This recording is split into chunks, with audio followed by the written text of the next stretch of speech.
Good morning. My name is Denise Rhymes, and I have the honor of serving on your board of directors. Welcome to this virtual worship gathering of the First Unitarian Universalist Church of Richmond.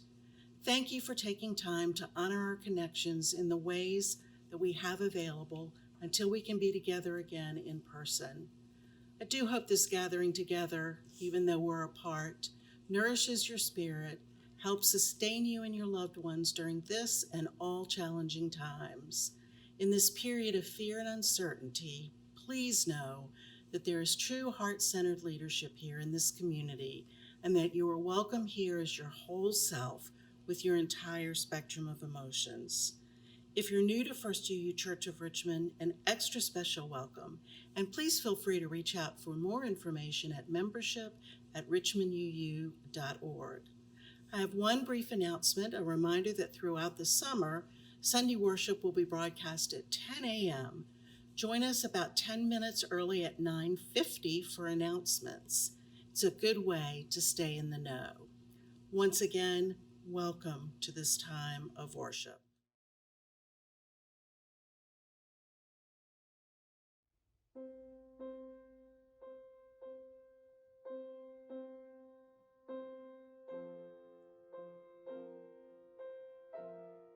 Good morning.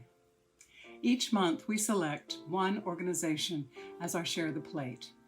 We share our offering with them to help the people in our community live better lives. This month, the recipient is Feed More. Can you imagine not having enough food in your house to feed your children or to feed your family? Feed More is the organization that makes sure that all the people in Richmond have enough food on their plates to eat. They run a huge operation that goes from schools to Meals on Wheels and various other groups that they work with. It is our privilege to be able to support them this month, to give them more funds to be able to do this important work. This pandemic has increased the food insecurity in our city, and we need to do what we can to help. So please give generously. The ways to give will show on your screen. Thank you.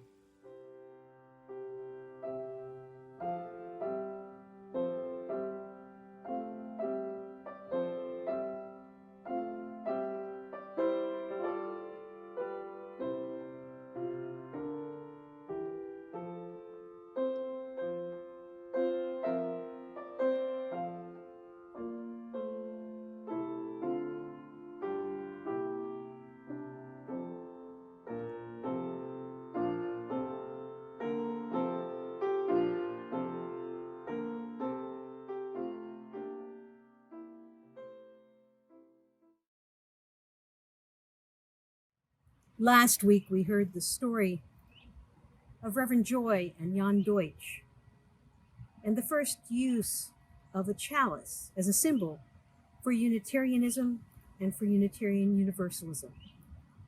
We light our chalice with love and commitment to freedom and hope.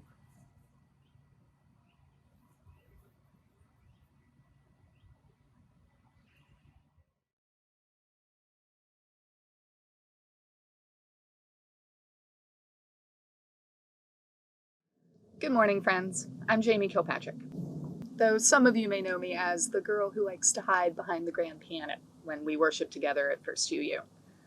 Reverend Jeanne has asked me to say some words about creativity in general, music specifically, though I humbly admit that these words do not come easily to me. But as a former Catholic, I embrace that it is confession time. Simply put, I like to hide.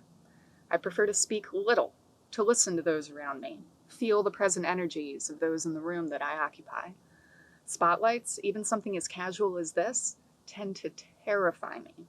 I'm a very internal person who holds their cards close to their chest, and as such, I do prefer to stay hidden. And these reasons, the very composition of how I understand my own psyche, is why I consider the creative power of music to be a divine and spiritual force in my life. Music allows me to speak without the pesky limitations of language. It allows me to connect without risk.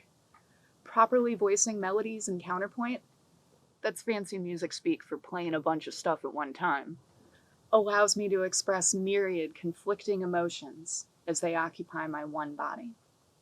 I can share myself honestly, openly, without fear, through music. To me, music is the international language of humanity, an art shared across all cultures, beliefs, nations, the breadth of history. One of my favorite songs, Shiko no Uta, is a Japanese song, and I don't even understand all the lyrics. But despite my ignorance of the language, my body can still feel the sentiment of the song. It's a song about connection, longing, and a journey to reunite with a distant loved one. All music does this. All music elicits emotion. Songs can be rooted in specific memories that we've made, bringing back those moments when we hear the music again. They can make us smile when we feel lost, bring us tears of joy or mourning, even infect our feet with the irresistible urge to dance. In fact, I consider it a win when one of you has told me that I've made you cry, which, when you think of it, is a really odd metric to gauge if one has done a job well done. Music is my capital S spirit. It is my higher power. It's my expression of divine love. And I have to note, music pun intended, that it brought me to all of you. What a gift that is. Blessed be you.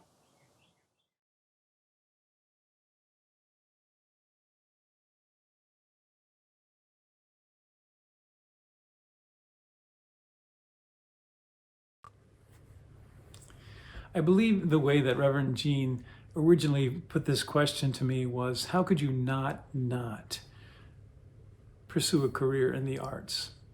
And I love the double knots, because that's exactly what I get in my stomach when I try to say the phrase intrinsic value to an accountant.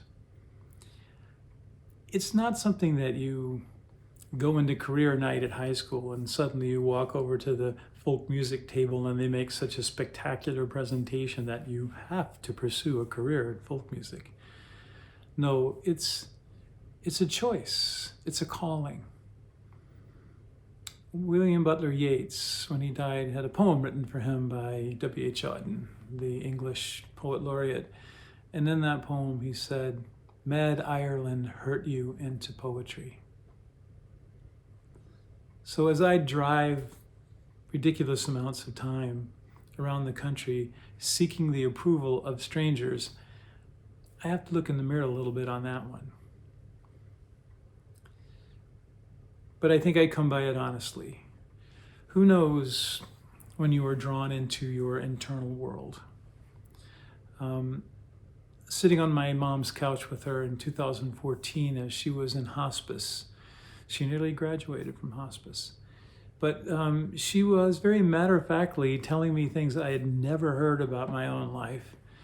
I learned about relatives I never knew I had. But she said, "We didn't know what to do with you, so we left you alone." Well, at first I was somewhat thrilled, because the idea that there had been a policy, that had been a discussion, that there had been a plan. Well, clearly they made a plan and they executed it, because I was left alone. And as circumstances had it, almost at the same time, my two brothers left the house and my mother got a job and worked. And I was left alone. I was in the house by myself. But things happened, conspired, as they do in life.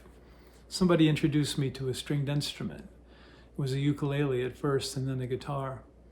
And then the Beatles happened. Then Bob Dylan happened.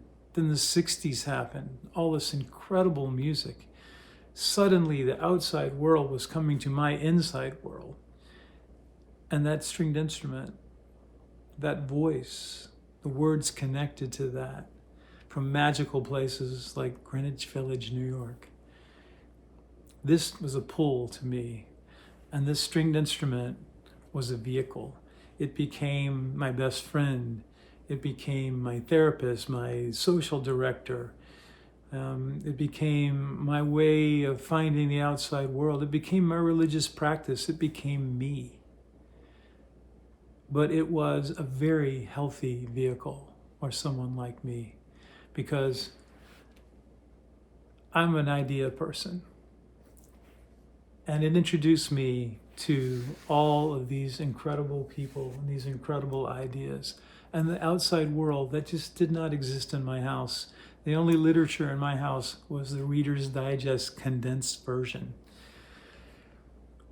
So you can imagine my joy and overwhelming happiness at finding all of this. That art and music, not a choice. You have to do it to be alive.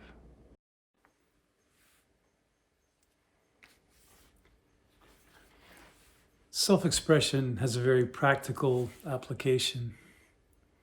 We all, human beings, have the same story. We were born, we die, we go through the same experiences, and somehow the personal becomes the universal. And when you're able to write about these things, it connects you to a larger truth. This makes life worth living, gives meaning to life. This next song that I'm going to sing for you is called Don't Go. It's about my dad dying. It was a family tradition that we would go to the beach for a week from the time we were very small. And for that week, we would have my dad. He would not be preoccupied. He would be with us. It was joyful. And the summer passed, knowing that we were going to go to the beach for the first time when he wasn't going to be there. And I was thinking about something else. I was actually writing another song. And then this molecule of an idea just floated into my head and said, this is what this is about. This is how it works. It's in G tuning. Learn it. So I think you'll feel the intrinsic value of what I do in this song, Don't Go.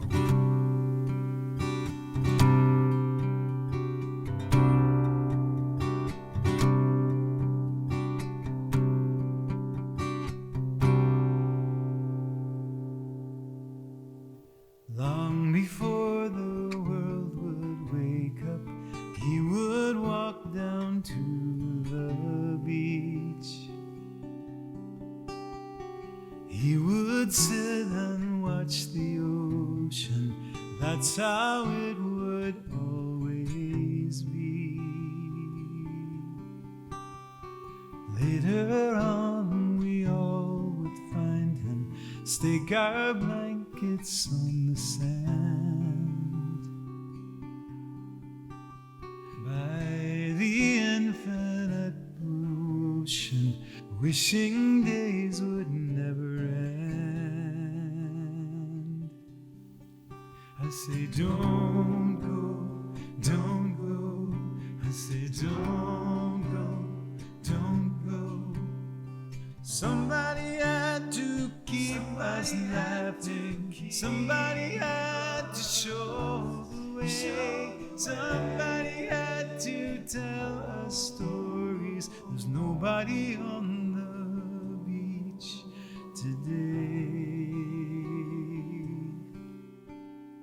In the world of laughing children, he was always on the side. Half of him the instigator, half of him the passerby. But for one golden week each summer, he belonged to us alone. Every ball thrown up to heaven, every wave broken to foam. I say don't go, don't go. I say don't go, don't go. Somebody had to keep us laughing. Somebody had to show the way. Somebody had to tell us stories. There's nobody on the beach today.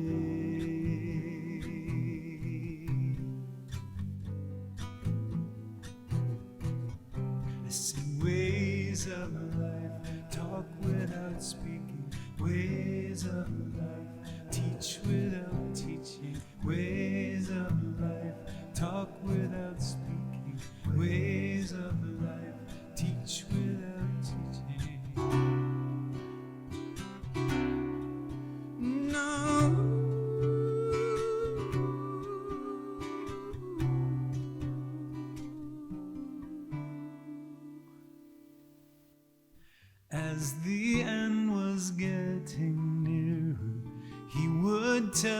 me everything.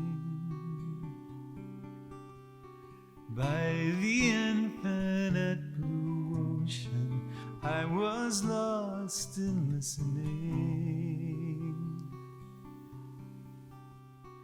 This is how you learn about love. Everything begins and ends. Every moment is so precious. Every footprint in the sand. I say, don't go, don't go, don't go, don't go. Somebody has to keep me happy. Somebody has to show the way. Somebody has to hear my stories. There's nobody on the beach today.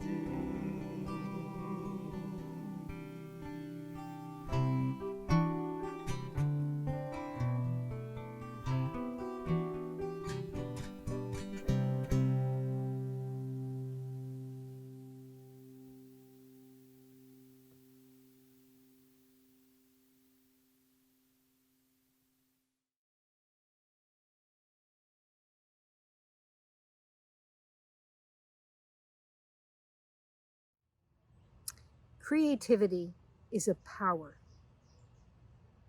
You know, when we're children, it's easy to be creative.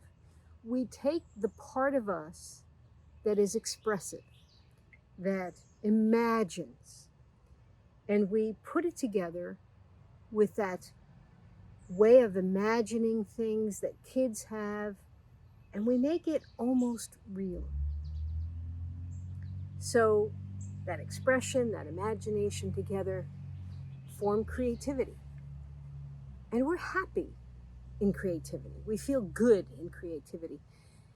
I can remember making forts out of blankets and chairs and imagining that the play toys we had in the backyard were actually a whole village. I can remember climbing apple trees and being up what I thought was so high that I could fly. I'm sure that you, in your childhood, had some way of expressing a creative self, but most of us learn to cease expressing our creative selves. There's a number of reasons for that. One is we start to be told that that's not what we're supposed to be doing, that play, creativity, imagination are not productive, that what we're supposed to do is in our school textbooks and our work pages, that it's the summer job we get or getting into the right schools so that we can get the right jobs, so that we can have the right income, and so on, and so on, and so on.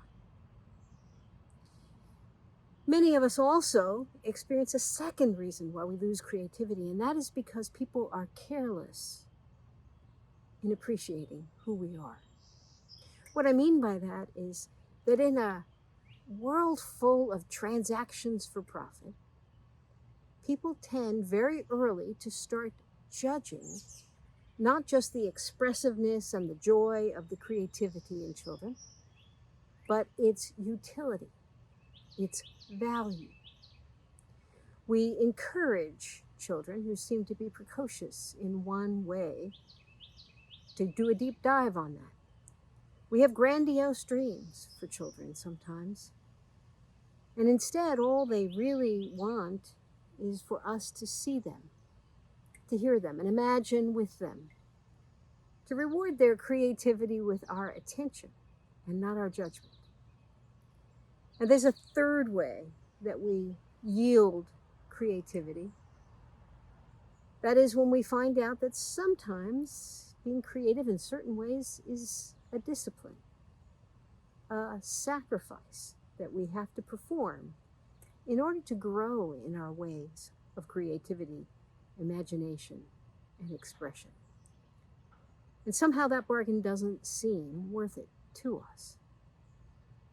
This month we are talking about creativity, a deep dive on creativity and what it means right now in COVID days is really important.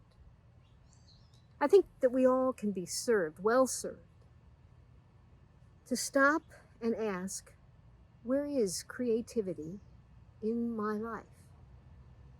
Because as people who have an interior life, a spiritual life, as people who have a need to express ourselves, I think one of the things we should understand is that when we do not give ourselves over to some form of nonverbal creativity, when we do not give ourselves over to the fun and the flow and the play, when our lives include too little of that creativity in our day, our use of our imagination, what happens is we become utilitarian. And in days like these, during COVID times, we actually need not utilitarian selves, but we need creative, open-hearted, imaginative selves. Because our days need that brilliance, that brightness, that imagination and hope in every day.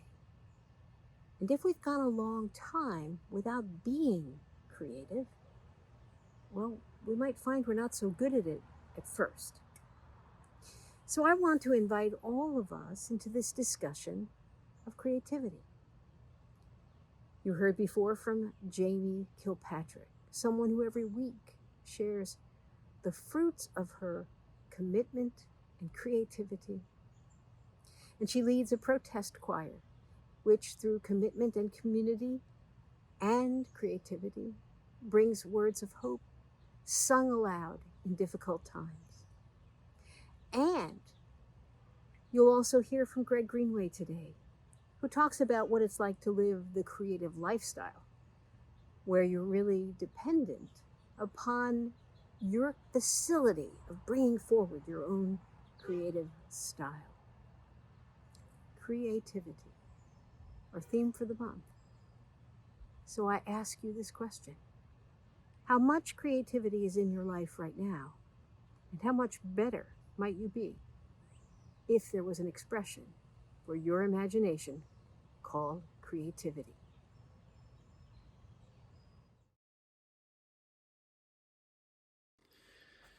It's a lonely romance. It's a desperate urge to put something beautiful in this world. These are the words to the chorus of Highway 4 AM. And these are the words that Reverend Jeanne reminded me of when we had our conversation about this service. Because she wanted to ask me about the sacrifices and the joys of what I do. And she assured me that there are people out there who have no idea how I do what I do. I can't tell you in 5 minutes how I do what I do, but I can demonstrate it, and I can tell you where it comes from.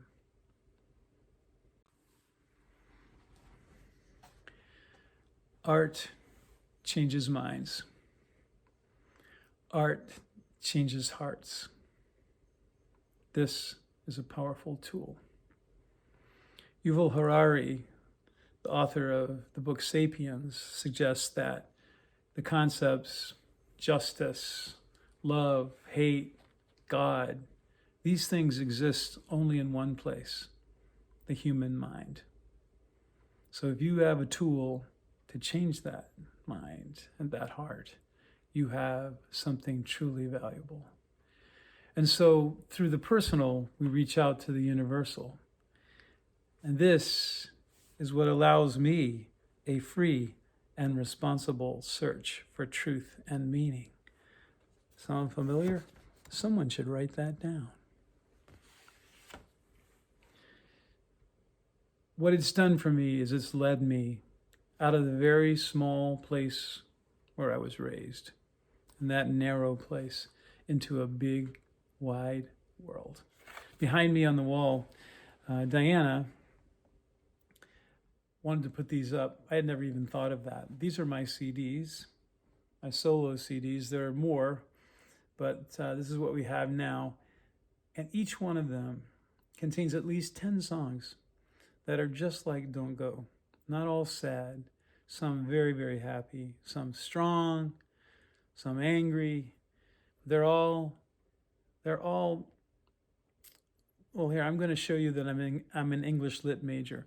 Wordsworth definition of a poem: the spontaneous overflow of powerful emotions. There's a lot of powerful emotions overflowing on that wall. But that is like my life story. It's a collection of my journals, all of them.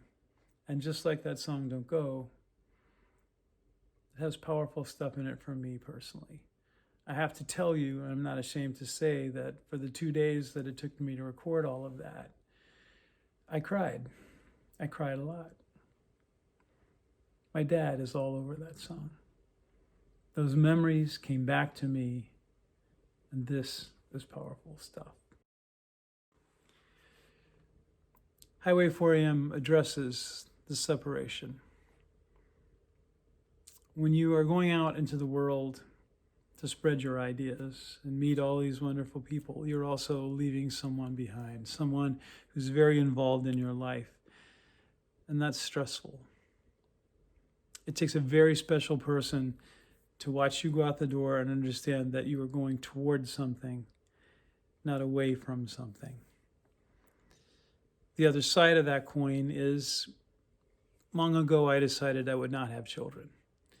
And I understand that in life, that's one of the great portals. It's one of the great joys and sadnesses. But I will never understand that feeling of living your life for someone else like that. So I suppose that's a regret, but it only comes up when people ask me these questions. Because for me, it's so powerful to do what I do. It's so possessing, and it feels like I have an extended family all across North America. So instead of me talking about the song, why don't we listen to it?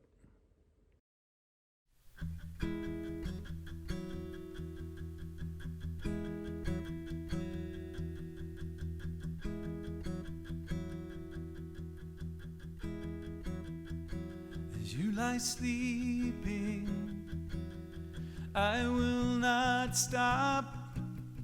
Headlights on the blacktop in the wee hours of my thing, driving.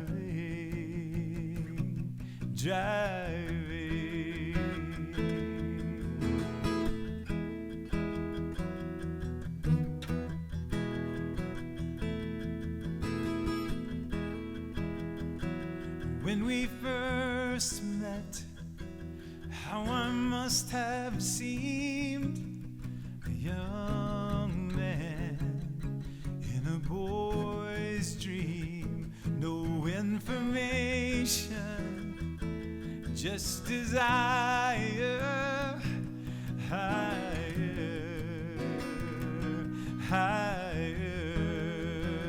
It's a lonely romance. It's a desperate urge to put something beautiful in this world. There are moments in a night's success where something rises from the emptiness and stirs the brave hopes of a young desire, higher.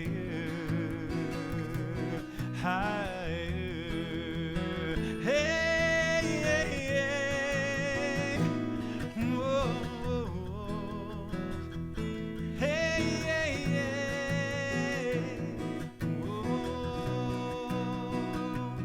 As you lie sleeping, I will not stop. Headlights on the blacktop in the wee hours of my thing, driving.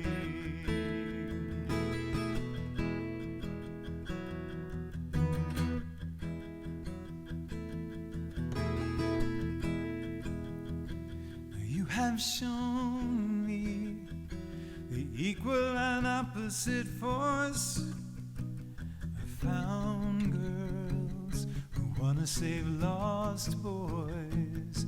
They know that longest road is never done alone. They give them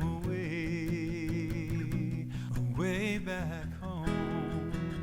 It's a lonely romance, it's a desperate urge to put something beautiful in this world. As you lie sleeping through the misting rain, high beams in the fast lane, in the wee hours of our thing, driving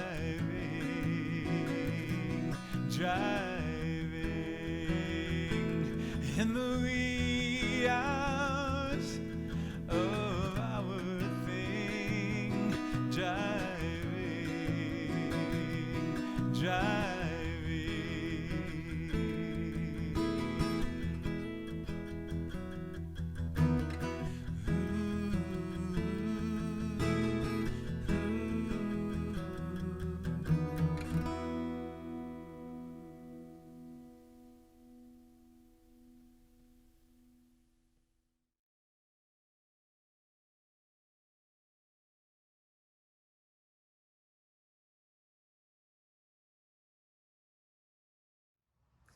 I mentioned before that creativity is a power, and it is. It is a very real power.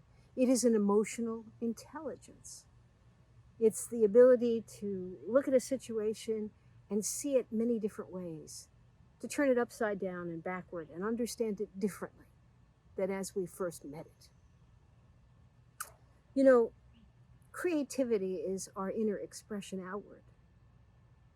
And when there is not enough creativity in our life, what we tend to do is compensate for the lack of creativity by trying to linguistically express all our ideas by talking to people. We rush in and tell our story, eager to make sure our voice can be raised, when it is perhaps better for us to be listening instead. We kind of grow up a little bit, I don't know, bent over, if you will, if we don't have creativity in our lives, because we imagine we have to do everything in the written word or the typed text or the spoken word, and we tend to channel everything into that when there is all these many wisdoms around us, which are not verbal and linguistic. They're not text. There are ways of being. We have in our congregation many people who exercise their creativity every day brilliantly, through music, through art, through poetry, through sculpture, through dance, through theater, through cooking, and through gardening. We have friends who make jewelry, build restored cars that look terrific. We have folks who can carve beautiful, beautiful objects out of a piece of wood that looks like a fallen tree. Where do we learn to do that and how? Well, we have to sacrifice to make it so. I know, sacrifice is not your favorite word. But imagine this, the discipline of learning to play the piano or the cello, the discipline of practicing your painting until you break through the limits of that particular medium. The repetition of discovering how a little more baking powder or a little less baking powder can make a great deal of difference in the taste of a recipe. Those are wonderful responses to the world that is around us. And it's about a relationship with the larger world that is reciprocal, giving, discovery, being aware, responding, imagining, and expressing. That is a deeply UU way to engage the world. To understand that revelation isn't something sealed in an old book on the counter. It is, in fact, an ongoing dialogue of each being with all beings and the entire world.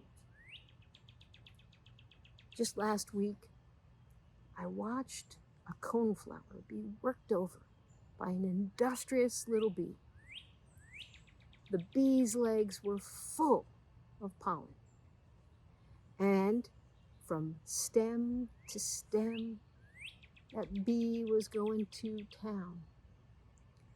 But I was taking in the color and the beauty of that visit between bee and the beautiful coneflower, which of course they see quite differently than I do.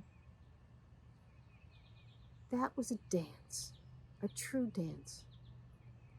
And while we choreograph our expressions every day toward work and duty, let us choreograph them also with a willingness to put the work in so that our creative self becomes our power and a relational intelligence we share with the world. Creativity is power, and the practice of creativity is learning how to share it with others.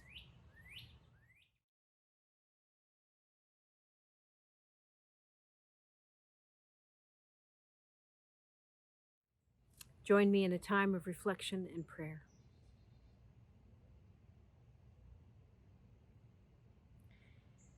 Let us know the spirit of a child. Let us know the meaning of expressing ourselves in our encounter with the world. Let it be imaginative. Let it be gracious. Let it be proportional and outrageously beautiful. Spirit of this world who flows in all beings. In these days of difficult coping, in times of social distancing and social isolation, on the days when we would like to hug the heck out of everyone we love, let us be expressive and creative in how we do so. Let us be deliberate in our ways of expressing love and care for others. And let us believe in the internal expression we have to give, to offer the world. Let us play and be creative and have fun. May it be so. Ashe, amen, blessed be.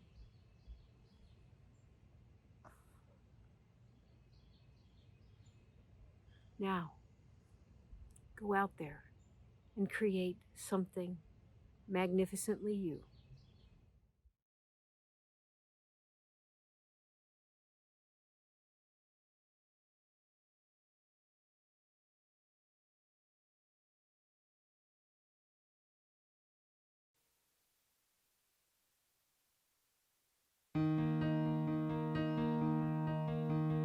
If you paint me blue, cerulean September sky, there must be a yellow sun and something far and passing by, for I am made of all of this, a mother's love, a lover's kiss, my brother's pain, a dove fist, and more.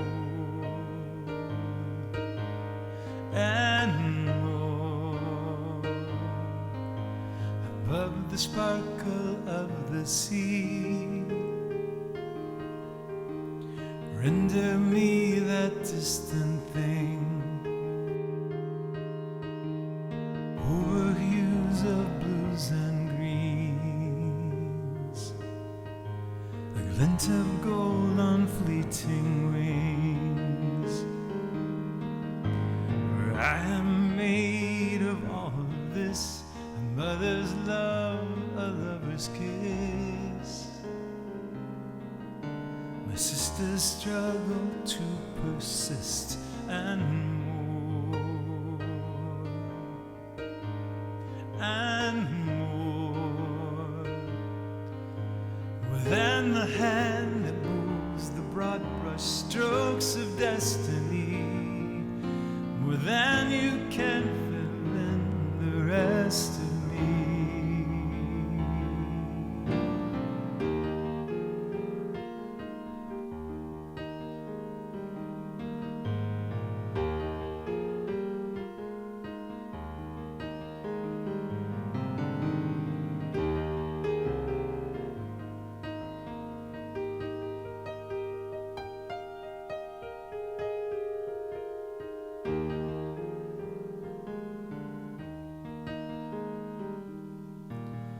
Frame me with translucent time,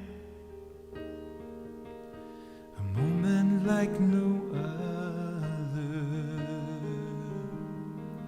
Paint how you will this life of mine.